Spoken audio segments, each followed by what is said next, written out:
What up? Marsh Pod, 2 days pre-Thanksgiving. We will put out a little Thanksgiving pod. I don't know what the content's going to be, but we'll do something. Because look, I know what happens on a Thanksgiving morning is you are sitting at home regretfully with your family, and you wake up and you say, I just want to listen to a podcast right now. And you have so many terrible options to choose from. So you come to the Marsh Pod. So look, I get it. I'm a man of the people, and you're going to get a podcast. Kidding aside, I hope everybody has a fantastic Thanksgiving holiday. In the spirit of Thanksgiving, quick podcast today, and I'll get to why it's the spirit of Thanksgiving. Quick little podcast today, kind of some things, some recent pieces that are going up, but the first thing I want to talk about is Corey Yams. And yams, of course, are sweet potato pie, sweet potato staple of our Thanksgivings. But Corey Yams, VU here in SimWorld, this dude needs a marketing deal. Okay, I don't know if you guys saw this. Hopefully some of you did. But when he first joined the league late last week and into the weekend, this dude was just straight up posting emojis of yams on every thread. I mean, that was it. He was posting emojis of yams, aka sweet potatoes, and just out there talking about how great he's going to be. Look, I'll admit, I haven't seen Corey play basketball just yet, but purely based off of that approach alone, I'm ready for it. I'm here for Corey Yams content.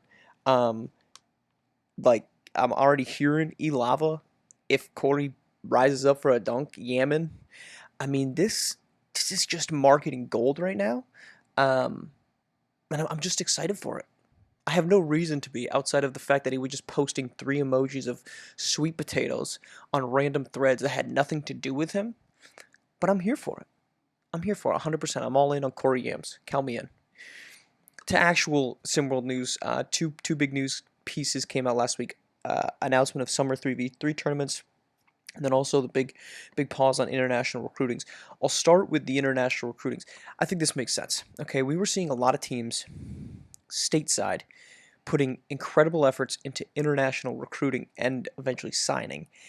And I think that we need to kind of take a second to think about that as individuals, where this isn't the NBA, right? This isn't college, where these players are coming to your SimWorld team and they're playing there and they're living in that area. These are dudes flying from Asia Pacific countries, from Europe. They can't go to Chicago on the weekend to play 2 basketball games and then go back to their normal lives. It makes no sense.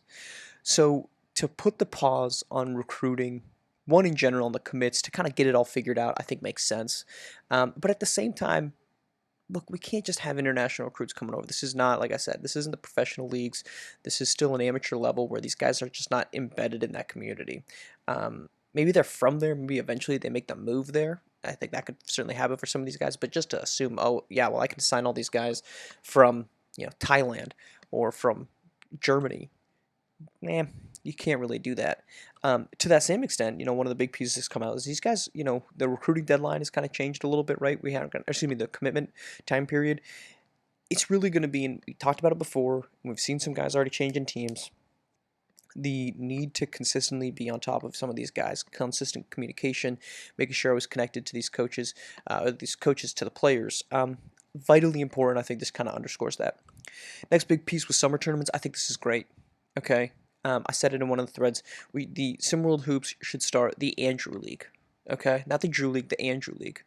And just have pickup where guys are able to play in an environment that's more centric to what they want, right? It's not just a random pickup game, but it's actually something with some stakes to it, because a pickup game doesn't really mean much of anything, because we know there's dudes that can ball in pickup games that mean absolutely nothing on the court in an NBA game or college game or potentially in SimWorld Hoops. So I think putting an environment, one, that's actually competitive, where the end result of your game, the end result of the game that you're playing and your performance is actually going to mean something in the grand scheme of things.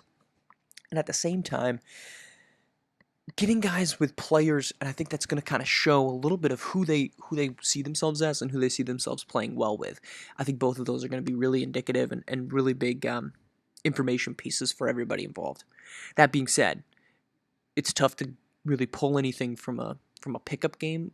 I think the same is going to be true because it's going to be maybe even more so. It's going to be 3-on-3 basketball. This is not going to be the basketball that we're typically used to seeing. This is going to be basketball that's very much not that's very atypical. So I think whatever performances we get, we'll just need to take them with a grain of salt.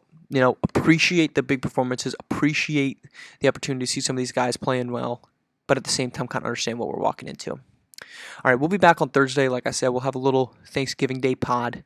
But yeah, until then, have a happy Thanksgiving, and we'll chat then.